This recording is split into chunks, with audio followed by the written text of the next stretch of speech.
Welcome to Diplomatic Channel. I am AMARACHI UBANI. Thursday last week, we heard the sad news that 2 Nigerians were among the 4 executed by a firing squad just outside Nusa Kambangan Island prison. There were initially 14 people from different countries scheduled for executions, but the cases of the others are being reviewed. The executions have been condemned by Nigeria and rights groups all over the world who insist the death penalty is not an effective tool in curbing drug use in Indonesia. President Joko Widodo, in his defense of exercising capital punishment, says 4.5 million people of the 250 million Indonesians are drug users, and that between 40 and 50 people die every day in the country because of drug use.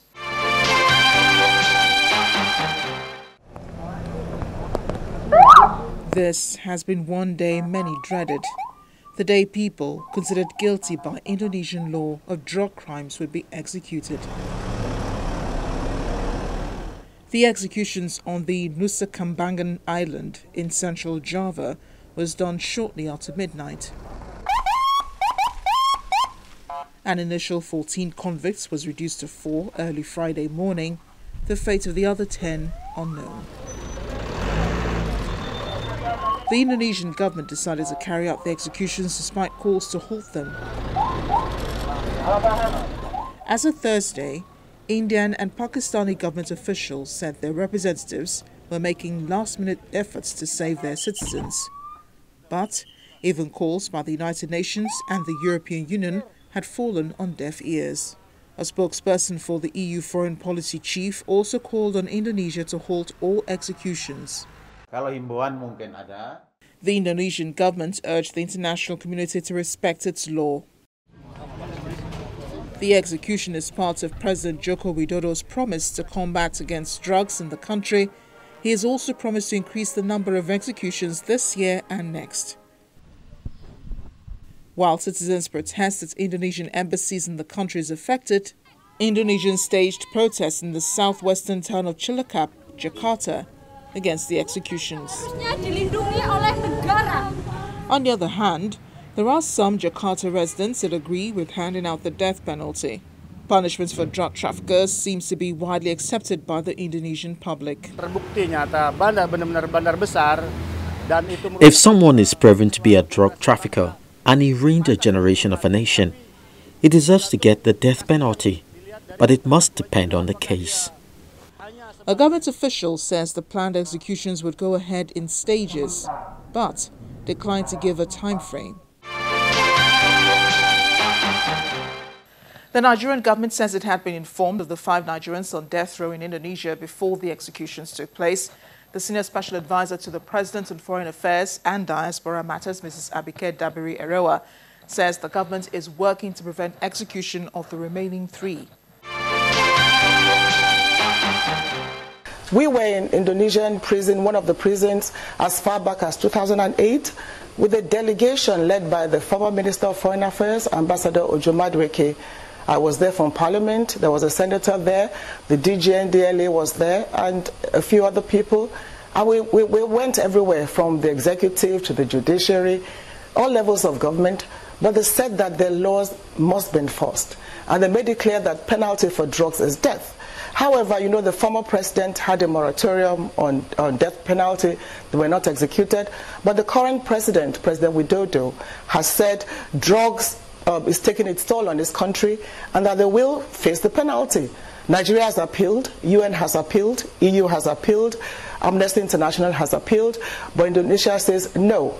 And the time we went to Indonesian prison, we met 21 Nigerians convicted for drug-related offenses, and they said they will execute them. So with these 2 executed, there are a few more Nigerians to be executed. We keep appealing to Indonesia, but at the same time, we have to appeal to our brothers in particular to ensure that they obey the laws of every land. Once you get to Indonesia airport, it strikes you in the face. Penalty for drugs is death. And unfortunately, after our visit to the prison in 2008, more Nigerians were convicted for drug-related offenses in Indonesia. And Indonesia said to us that every other country had a penalty, death penalty. and that they were the only ones without a death penalty, and they felt they just had to put that in place. Whether capital offense is wrong or right is another subject of debate, but it's unfortunate, it's tragic, and we all hope for a second chance. I know the role Nigeria played in this quest to have a second chance for some of them, but Indonesia has been adamant. What they will do thereafter, nobody can predict. But the President Widodo said he wants to save his country from the evils of drug trafficking and that he will go ahead. And he also said that majority of the people of his country support the death penalty. So really one cannot predict, and life is about hope, so as long as they are alive, they still remain optimistic that maybe something may just happen and the others may be saved. Drug crimes are not the only offences attracting heavy penalties in Indonesia. So are child sex offenders. In May this year, President Joko Widodo signed an emergency decree on child sex offenders to be chemically castrated and planted with microchips. This was after no less than 2 rape and murder cases in which the victims were teenagers. The president, again in defense of the law, says extraordinary crime requires extraordinary measures and says the attacks on the teenagers this year constituted a crisis. The decree, however, also allows judges to hand down life sentences or death sentences to people convicted of child rape. So now you know.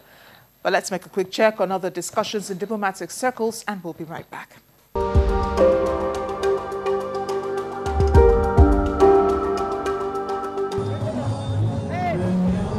Tens of thousands of supporters and opponents of Turkish President Tayyip Erdogan have demonstrated in Cologne in what is regarded as one of the largest overseas rallies. One German supporter said she came to the rally because she was against the coup attempt and felt it was a duty to humanity to stay against such a coup, to stand for human rights and for freedom. Das ist einer der größten Gründe, warum die meisten hier da sind. Viele deutsche Medien glauben es zwar nicht. Another supporter said the German media does not believe what is going on in Turkey because of the US-based Turkish cleric Fethullah Gulen. But a counter-protester said it was demonstrating against the dictatorship that is happening in Turkey under President Erdogan and believes the president is trying to have sole power over the people there.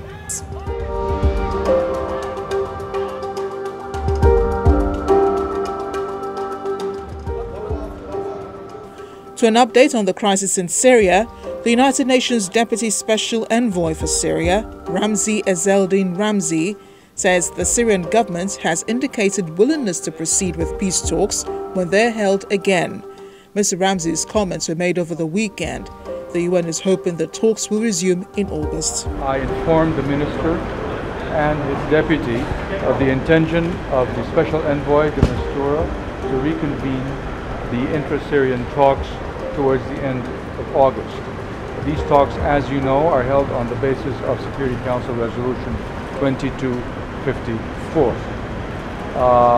I explained to the minister how we intend to proceed, and we discussed how to render this process of political transition, which has already been endorsed by the Security Council, to be a credible one, and we exchanged views on that.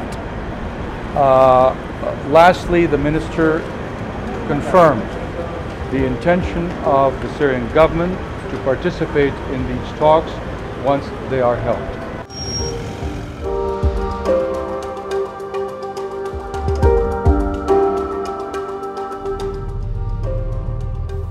Finally, the Italian Coast Guard has released video of the rescue of 128 migrants from a boat that was adrift in the Strait of Sicily. The migrants were transported onto Coast Guard patrol boats and taken to the island of Lampedusa. No details of the migrants' origin were immediately available, although the majority of migrants arriving in Italy come from Africa. Their rescue was one of 8 that took place on Sunday, involving a total of 935 migrants. Italy remains one of the front line of a migrant crisis now in its 3rd year, with more than 400,000 migrants arriving by boat since the beginning of 2014.